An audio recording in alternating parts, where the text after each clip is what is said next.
Welcome to our Simple Healthy Life podcast, where our goal is to have real, insightful conversations on topics that we find interesting. And today, I thought it'd be fun. We have the expert here. We have Ryan from Nurtured Nutrition, as we always have. And I have had a few different discussions recently with athletes and non-athletes that have asked me some questions around nutrition that, I feel as though I have like a small understanding, right? But I figured, why not spend the time today, since I have you here, and I might just fire off like a few different questions, and you kind of give me your expert opinion perspective. Yeah. Is it an expert opinion, or is it expert? Yeah, I like that. Expertise. Yeah, sure. Yeah. All right. We'll go with that. All right. Question number one. And so, again, these questions didn't come directly from listeners, but we would love it if you have some questions, especially if they pertain to the topics that we're experts in. I'll come up with whatever topic I'm an expert in a minute here, but we definitely have nutrition here. So, question number one. I have an athlete that is not eating breakfast. He's 295 pounds. He's strong, young, great shape, relatively great shape, going to play football at the next level. And sorry if this isn't relatable to everybody, but I think when I get to my question, it might be.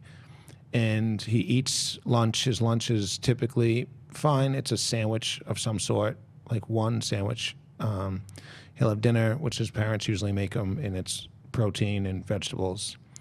And he gets a workout in. He works out with me. He's working out with me 5 days a week now. And then right around 10 o'clock at night, he goes back down in the kitchen and he eats at least a full meal, if not more. That's been his habit. He asked me what he should do differently. And what I told him was that it sounded to me like he wasn't eating enough to fuel his body properly. And when he finally relaxed at the end of the day, his body was talking to him and saying, we need all the things that we want. And then he was giving into that and going downstairs and eating. So can you talk a little bit? I think that's common for a lot of people. Yeah. I think there's a lot of people out there that don't have to be 300 pounds that are skipping breakfast, eating your typical lunch, and then a bigger dinner, and then doing that same thing. So maybe talk a little bit about that.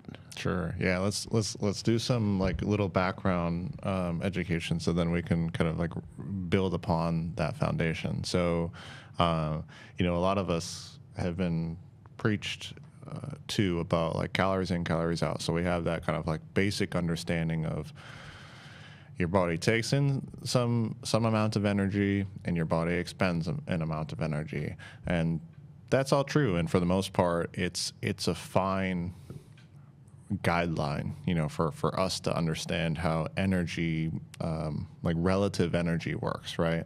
The problem is that your intake can affect your output and your expenditure.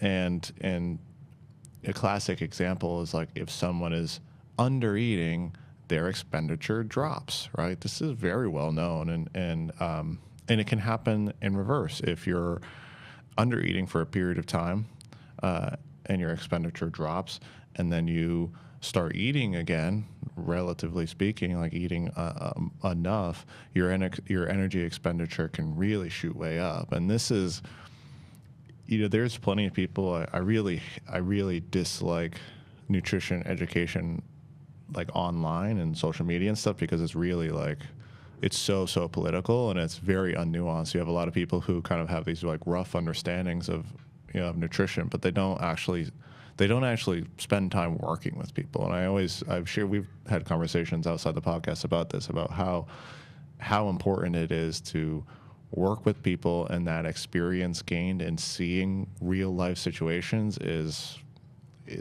invaluable. But the data show that too, even regardless. Like they know what hypermetabolism is, they know what hypometabolism is, they know what, like these metabolic adaptations that occur.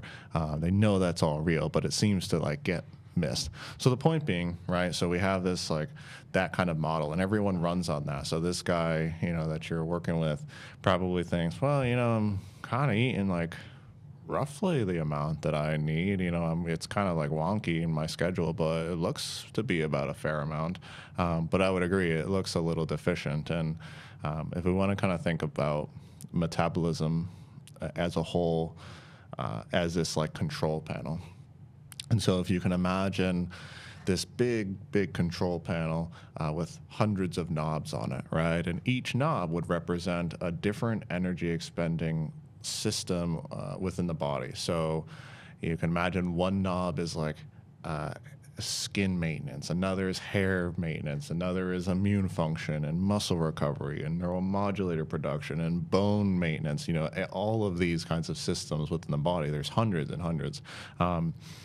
And anytime the body can, it will adjust these little knobs, turn them down, turn them up, depending on how much energy it wants to put towards that.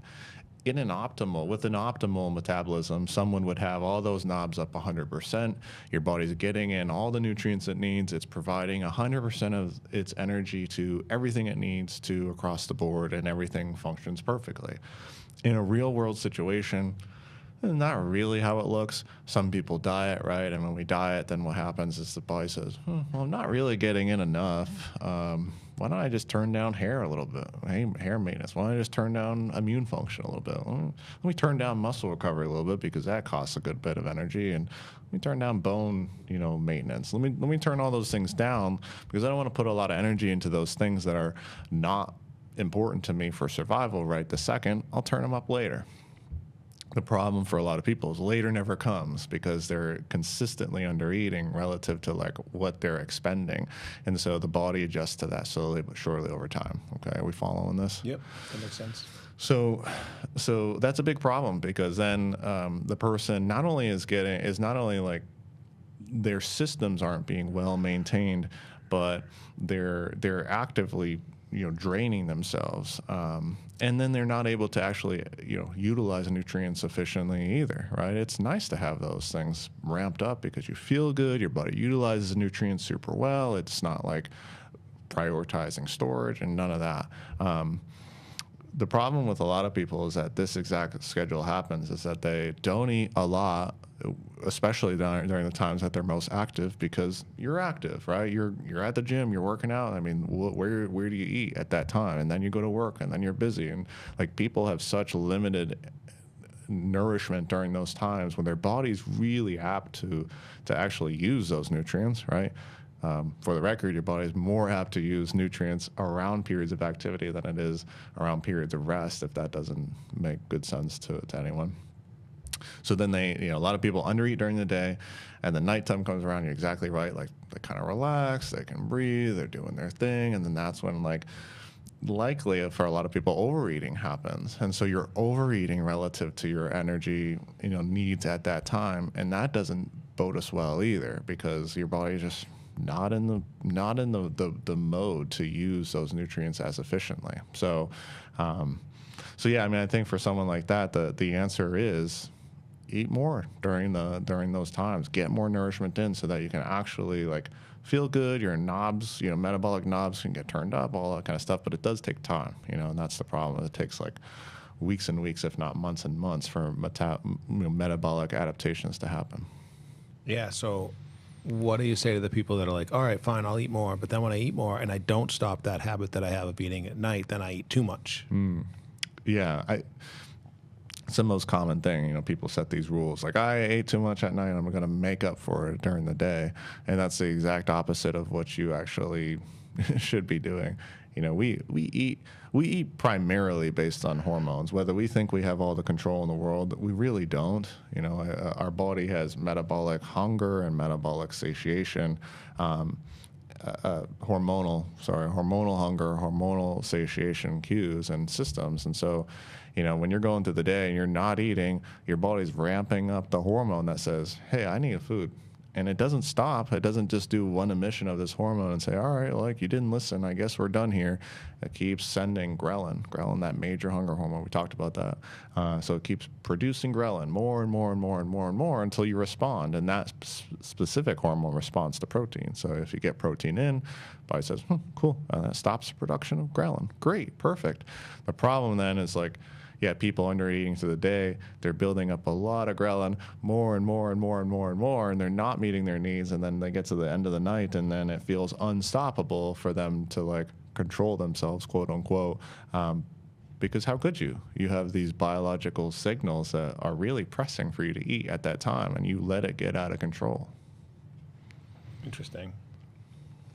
Okay, so new question, and this one kind of comes from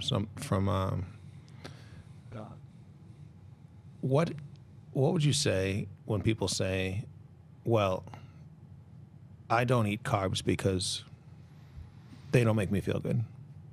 Like I hear that all the time. Like, no, whenever I eat carbs, I don't feel good. I'll just ask the question. That's the question. Okay. Yeah, I mean, there's a couple different angles the carbohydrate conversation can take. I would say that there is nuance to a lot of these discussions, and the goal is to provide information, not necessarily to like have people implement rules. But for the most part, the best guideline for people is you eat the amount of carbs that you basically use, and then anytime it's like a rough like guideline. If you're going to be using some because you're doing some exercise, and great, and that helps you fuel, et cetera, et cetera. But you're also using some just for like mental capacity. And the reason why I press this so much is that because I know that like if you get too much of any nutrient, it's not great for us. Or if you get too little of any nutrient, it's not great for us. It just so happens that we traditionally seem to eat a lot of those like we eat too many carbs versus what we actually need, and it just is what it is. The reason why is because carbohydrates are very, they're all around, they're easy, they're, storageable, they're just like, they're kind of an easy nutrient to get in. So I wouldn't say that a lot of people feel bad when they eat carbohydrates. I mean, some people might feel like mentally, like they might shame themselves for eating like too many carbohydrates. That can be a thing.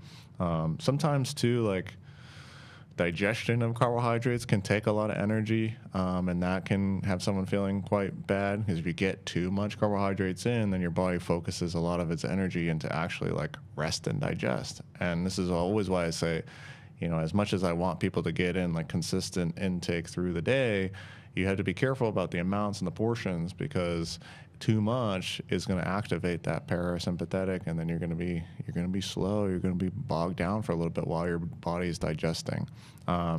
So kind of a nuanced discussion there. But yeah, I would need more information as to like how that person might be feeling bad, or what they might be suggesting, because I think a lot of that is mental too. People think carbohydrates and sugar are so bad, and again, there's nuance there. And then they say, well, it's just so bad, and I'm sinning by eating too much cake, and so therefore I feel that, right? Yeah, I definitely think there's some mental with the people that have brought that up to me. Yeah. Maybe not all physical. Right. And I think Alicia did a great job of explaining that on our diet culture podcast. Right. And I think you might have mentioned too, like guilt is not something you should feel about eating. Right. Right. And I think that we've developed into this culture where where we have that, which is a very strange thing. The goal for a lot of people would be to maintain blood sugar levels to some degree, right? And so the reason is that anytime we have big shifts in blood sugar level, then we feel that. And it doesn't even need to be shifts outside the normal range, but some people are really sensitive to the feeling of like a 20-point shift in blood glucose. And so if you eat some very high carbohydrate based food, and maybe it's not super balanced, there's not a lot of fiber, there's not a lot of fat, there's not a lot of protein, so this kind of unbalanced carbohydrate based meal, then you're gonna spike a little bit. And then you're also gonna kind of crash right right back down. Again, these don't have to be wild fluctuations. I mean, they could be 10, 20, 30 points for some people. But you might feel that, you're going to feel that like kind of like antsy maybe feeling that you get from being like a little too high. And then as soon as that changes, you're going to feel kind of like you're going to feel down. Your neurons are attuned to glucose. So when that is like kind of removed from the picture, like excess glucose is removed from the picture, you feel loss of focus. You feel emotionally dysregulated. You feel irritable. You feel tired, mentally so. So that brings me to my next question. This one is, I'll pretend like it was being asked by somebody else. I'm just kidding. This one's for me. So I have zero understanding of glucose and the glucose monitors, and I always just kind of thought those were for diabetics. And even though saying those words really is like, don't even know what that means. I mean, to a certain degree, right? Yeah. A very limited knowledge. However, I did just see a commercial for a glucose monitor that you would just wear, like as a normal, no, I don't want to say not that you would wear it if you're not normal, but as someone that maybe, I'll ask it this way.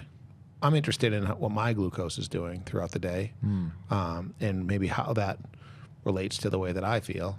What do you think about someone like myself just trying that?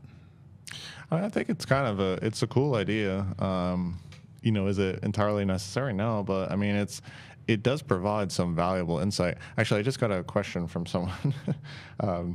They messaged me right before this actually, and they said, I just got my labs drawn, and it just came in, and my blood glucose was 95. Yet I'm starving. Right, 95 is a pretty average, but I'm starving. Why isn't that? I thought it had to be low for me to be hungry. Well, no, because there's no connection between blood glucose and carbohydrates to hunger, like your hormonal hunger, right? There is connection from blood glucose and carbohydrates to like head or mental type of hunger, like loss of focus, loss of energy, mental energy, loss of maybe like physical energy. But that like quintessential I'm starving feeling is very hormonal, like stomach based, like hunger pains, right? That's very hormonal, and that's sorted out through protein and fat. So kind of interesting. It is interesting. But going back to the monitoring, it might be cool for people to see how that actually charts, right? You'll see those wild swings that sometimes occur after eating a meal or two, even for someone who is has a pretty normal insulin kind of like sensitivity level. So you'll have these like ups and downs that definitely occur, and it's nice to see. I mean, even in the example of, well, I'm gonna have pizza, and it's pizza, so I just eat 3 slices of pizza, 4 slices, maybe the whole pizza, and I then for some. Thank you for saying that, because that makes me feel better. Makes you feel better, yeah. So I have that, and I call it a day. Well, would you believe that if you would see this, if you had a blood glucose monitor, you would see if you just had pizza on its own, you would see it spike really high and then drop. And it's not the worst food. I mean, it can be quite balanced, right? There's fat in there. There's a protein depending on it, right? Depending on the type. But if you had paired like a little salad with that and you had a moderate amount of pizza, you would see that blood glucose rise and fall would be much more moderate. And you wouldn't feel that like high and then the drop after. It's the contrast that people feel. It's not like it being stable. Blood glucose being stable feels fine. You feel good. You feel like alert. You feel like you can do the things you want to do. We've talked about this before. Like you'll feel tenacity. You'll feel resilient. You'll feel motivation. You'll feel all those things that they do study in relationship to the blood glucose changes. But when the contrast is big, like the delta from top to bottom is large, you're going to feel kind of down, and you'll see that with a glucose monitor. So it'd be kind of cool. Is it necessary? No, but is it kind of a cool thing? I think so. I think it's interesting. Yeah, I think it's something I'm interested in. I mean, I wore the Whoop forever, right? Because I was interested in my sleep and the way that my body worked, and I think I just have no idea. Like, I feel like maybe I think I'm more normal than not, but I feel like I'm like can be oblivious to my actual feeling throughout the day. Like I probably should be tired, but I'm not, or I'm just pushing through, or I'm not focused on myself. So then at the end of the day, I have the crash. Right. right? That maybe we all get, and maybe there's some indicators there in the middle of the day where I could be like, well, look at that. Maybe now is a good time. So if I do it, since I'm asking specifically for me, how long do you think maybe I should wear it? I mean, I think you get great data over. Really, you get great data daily, but you would start to see some cool patterns over a couple of weeks, 2-3 weeks, something like that would give you plenty of information, and it could be a little bit for you to decode too. And you could always share that with me. I'm more than happy to. But so that's another thing, is sometimes it's a little confusing the way blood glucose acts, right? And that's why it's helpful to have someone who kind of understands it. For example, like blood glucose can really drop during sleep or can really elevate during sleep, depending on, like almost paradoxical effects that happen. And so that would be an interesting thing to see. And certain things like balance, right? Like you can have regular pasta by itself, and that's going to really, shoot it up, and you're going to see that.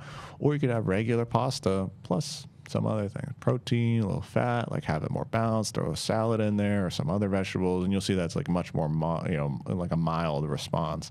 And so that's kind of nice to see. And so if you were to pair like a little blood glucose monitoring with some like food loggy kind of stuff, and then you could like put them side by side, it would be great data. Is it super helpful? Not really, but it's kind of cool to see like, oh, I felt really tired midday, like 2 p.m. and your blood glucose was the furthest it ever was from the peak earlier in the day. And that would be kind of a cool thing to see. And then you think, well, I don't really want to feel that feeling. I want to feel like I have consistent energy. So what is it that I need to do? And so it just opens the door to like ways to listen to your body better.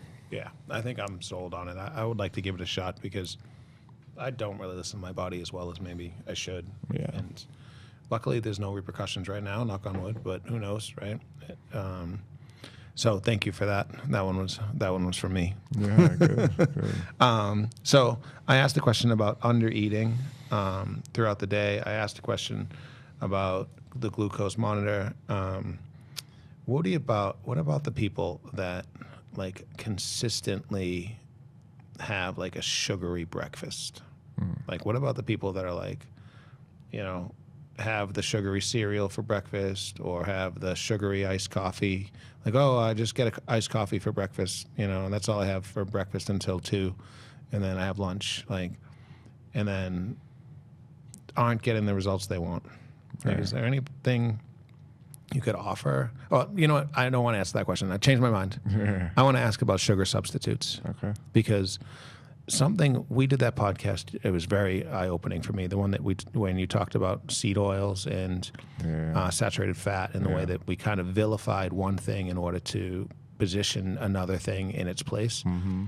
And I feel like we're living in a world now where we have vilified sugar, a product that we've been literally like trading on caravans since before there were cars, in order to introduce the Diet Cokes, the xylitol gum, the sweetener, the erythritol, the stevia. And I feel like when you look back at pictures from like the 1950s and 60s, like all of those people that were in relatively good shape, they all had grandmothers that made cakes and pies, all from sugar, and it never seemed to be a problem. But now here we are living in this world where we are told like sugar's bad, but drink all the Diet Coke you want, right? Like, doesn't that, can you just kind of tell me I'm not crazy? Well, just tell me I'm not crazy anyways, and then even if I am crazy. I can't tell you you're not crazy. But yeah, no, it does make good sense. And if we refer back to that podcast, we learned a lot. And I think one of the major themes that comes up is that it's not necessarily malicious, but many nutrition studies are funded by big food, right? And again, it's not entirely like a malicious thing, but you have these researchers who need money. Not a lot of people are willing to offer money up to nutrition research. It's very expensive, and you wouldn't think that, but nutrition research is very, very expensive because to get any kind of relatively accurate data, you need it to be hyper controlled, right? someone, you say MJ signs up for a study, right, nutrition study, and they go and they say, all right, MJ, and they're in a session like just like this, and they say, well, here's what you're gonna go eat, go do that, and report back. We'll give you $200 when you're done after a week. You say, okay, great, $200, awesome. Then you go home, you follow the diet for a day, and then Corey says, hey, you want to grab pizza? And you're like, yeah. Hey, you want to go out for some drinks? Yeah, sure, why not? And that's the problem that happens. So it's very hard to control what people eat, right? It's nearly impossible. And so to get accurate data, you have to do that. And to do that, you have to have them like contained. You have to have them given food, and that costs a lot of money. So that's exactly why nutrition research is really wonky, because it needs to be funded by big food. And at the same time, there is publication bias, and publication bias happens across the industry, and specifically for things that we vilify. There's publication bias in sugar and salt and saturated fat, and basically what that means is that if you have a hypothesis, salt is bad, and you go out and get funding from, I don't know, new salt, potassium salt, right? Like they funded you.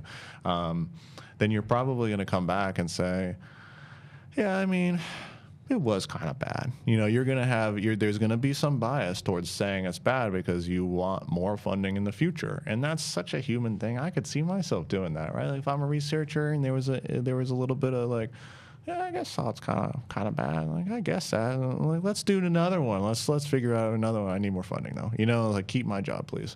Right. So that exists, and it makes it really hard.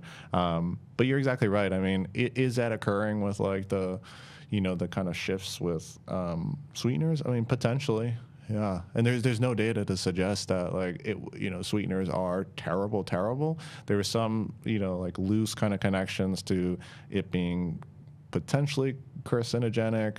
The World Health Organization recently, I think this was like maybe 2 years back or 3 years back maybe, they recently said, okay, aspartame, probably not as safe as what we once determined, but still safe. And so they changed their kind of classification of aspartame. Erythritol, this one's kind of an interesting one for a lot of people. Erythritol is in like every diet kind of higher protein, sweetened, low sugar product, right? It just is. You look at like all of Quest Nutrition, like their Quest bars and their whatever, they have all sorts of things. Erythritol, right? And the problem with erythritol is that they know that this is connected to like a much higher increased risk of heart disease. So like 25 on the number of like 25% increased risk of heart disease. Oh, wow. For the people who have higher amounts of erythritol floating around in their system. The nuance there is that erythritol is also produced by the body, so it could be the case that like if you have the metabolic conditions to elicit cardiovascular disease, maybe your body produces more erythritol on its own. Again, nutrition studies really kind of like nuance. I will say that it's probably safe to say that a lot of those sweeteners are probably not great. You don't have a lot of people researching against that, and if they do, they don't have the money for that. Who's going to fund that? Like what person, Big Sugar, I guess, probably. I mean, I know for a fact they produce a lot of the sweeteners too. They're two peas in a pod. So I mean, who's funding that to like figure it out? So it's probably safe to say like if you lean towards whole, less processed foods, I mean that's just a good general rule. Anything that kind of pushes a little bit more processing on people, you got to kind of question if it's actually with good intent. I will say this though, there is some studies on allulose and allulose specifically is kind of cool because they know that when people get in a little bit more allulose, they have higher amounts of GLP-1 floating around in their system, which is that satiation hormone that people are like, with the Wegovys and all that kind of stuff. So they're looking for GLP-1 with the medications, but allulose will produce a little bit more of that in the system. So increased satiation and reduced blood sugar, in fact, which is kind of interesting. So it's a sweetened, it's like a derivative of fructose essentially. It's like it's a part of fructose. But when you take this in, and it's in some products now, you'll see allulose in some products now, that you'll actually reduce your blood sugar. So that's kind of a cool one. So that was like the only sweetener that really has been shown to have potentially positive benefits. So anytime you look on the back of like a sweetened product, you see like allulose. I think that's pretty good. I mean, the data suggests it's decent right now. But again, it's new. Who knows? Who knows what, now it looks like decent. Who knows what that looks like in 10 years? But that's kind of cool. Monk fruit's another one that seems to be fairly decent in terms of, the data and research seems to show no really crazy side effects. All the other ones, like the big sucralose and aspartame, and they lead to things in the body that may not be necessarily good, and they for sure 100% they increase your appetite, and that likely results in very little energetic benefit, caloric benefit, right? When people say, well, I'm just going to drink the diet soda and I can willpower my way out of eating. Yeah, no, you're not. You're just a number. Okay, I have one last question. Yeah. And this is, I've been wanting to talk to you about this for a while, and you kind of touched upon it. So these new weight loss drugs, Wegovy, Ozempic, I heard that it's the most profitable drug in history right now.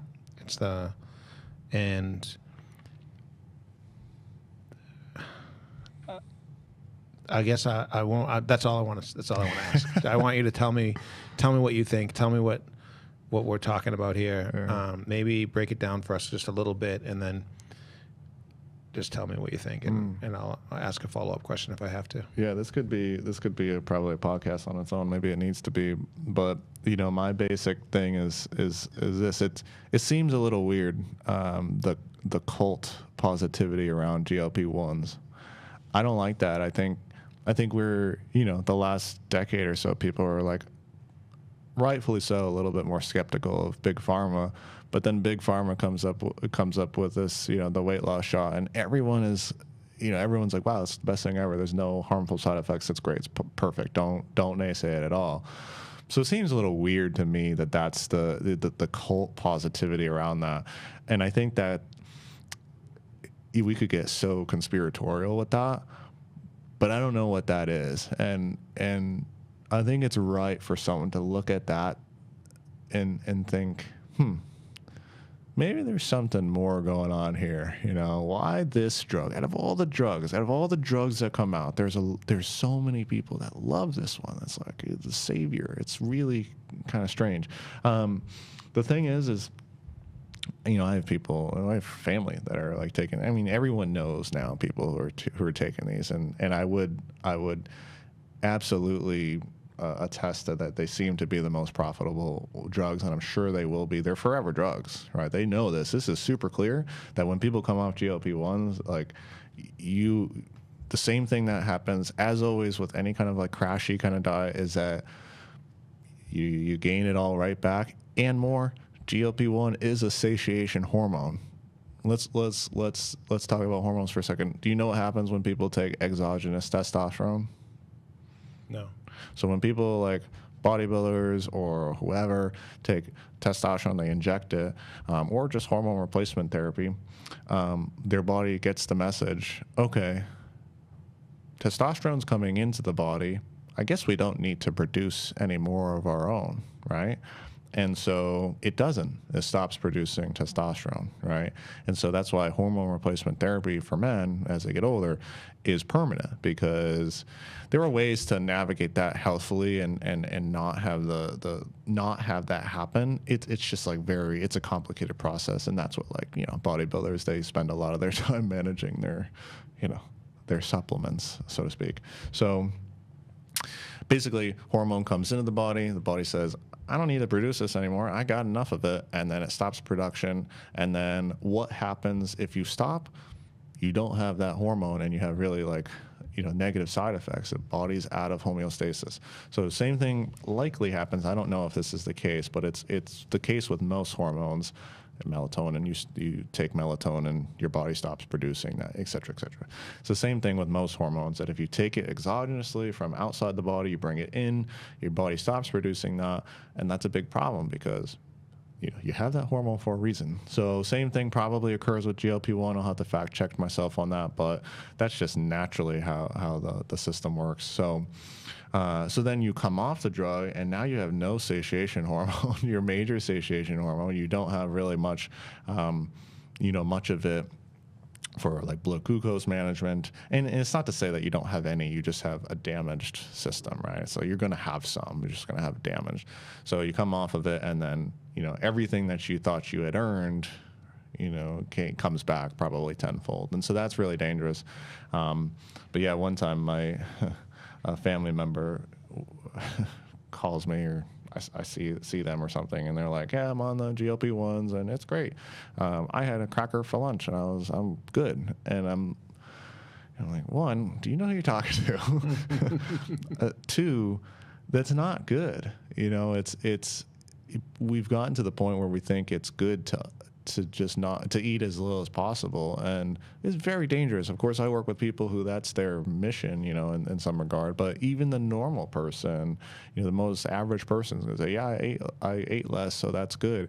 It's not good, because the nutrients that you get in through food are functional. Believe it or not, we have essential nutrients. Essential meaning that they have to come in through the diet so that your body can use them. If they don't come into the diet, you don't have the flour to bake the cake, and the cake is sad and sloppy and just gross, right? Magnesium, right? Like magnesium has 600 to 800 metabolic reactions. So if you don't get enough magnesium, 800 reactions not occurring, that's a problem. And then we have all these, we talk about cardiovascular disease and diabetes and all these other things. These are metabolic conditions. So you're probably promoting metabolic conditions with these kinds of like poor eating habits and everything. But, nonetheless, could there be benefits? Sure. There are some, benefits that have been shown, but I don't know if they're outweighed by the cons. Well, I think time will tell on this one too. Mm-hmm. And I appreciate your perspective and your expertise and your opinion, all of those things today. Thank you again for joining our Simple Healthy Life podcast. And again, if you have any topics you find interesting that you want us to talk about, we'd love to talk about them and shed some light. And we will catch you on the flip side. Thanks.